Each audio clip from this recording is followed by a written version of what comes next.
Just think about that for 1 second. What I just said. If you don't rightly divide the Bible will not become real to you. This is a fact. Why is this a fact? How is this a fact? Because you're reading in Matthew, Mark, Luke, and John where all these supernatural things are happening all over the place, all the time.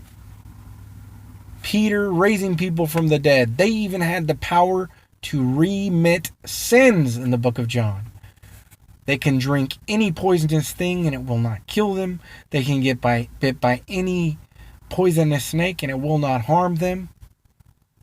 They were doing supernatural things all the time. And Christians look around and say, oh man, well that's... A lot of people lie to themselves. Oh yeah, sometimes that still goes on. Right? But the ones who are being honest with themselves and who are genuinely looking for the truth and have discernment, they know that Benny Hinn is fake. And they know that all this stuff that's going on today is fake. And they know that the people who handle rattlesnakes are crazy nuts. Okay? And so the Bible doesn't become real to you because you're looking for all that stuff to happen in Matthew, Mark, Luke, and John, early Acts, and failing to realize the Bible rightly divided.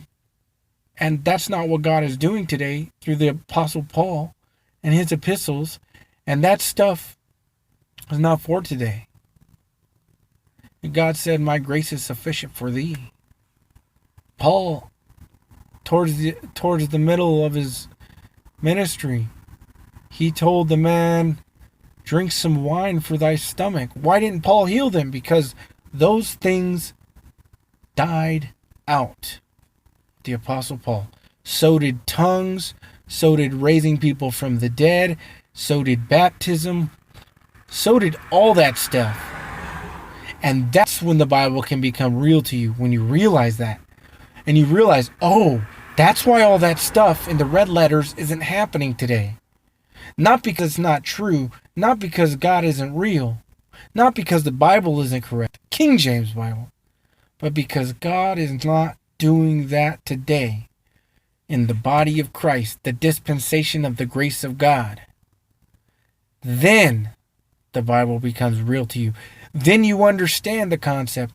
I walk by faith, not by sight. You're not looking for signs and wonders and miracles today to believe.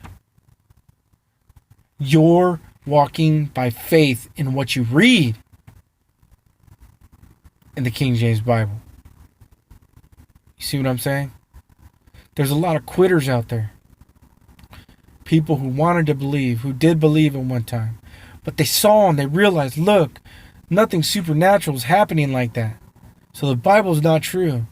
All the meanwhile never being taught how to rightly divide and study through Paul's epistles, how the progressive revelation that he gave Paul, which was kept secret since the world began, that showed the dying off of tongues, that showed the dying off of water baptism, that showed the dying off of raising the dead, healing the sick with touch, that showed that you cannot drink any poisonous thing and it will not hurt you today, to show that you have to go to the doctors when you're sick sometimes. They weren't shown that truth of right division. They quit because they didn't think the Bible was true anymore. Some people don't even believe in God because of that. And Jesus Christ and what he did. Folks, today, God's grace is sufficient for thee. Today, what you have is the forgiveness of all sins without any deeds of the law, without any works. Completely free, paid for by Jesus Christ, so that for sure, no matter what happens in this life, you will go to heaven.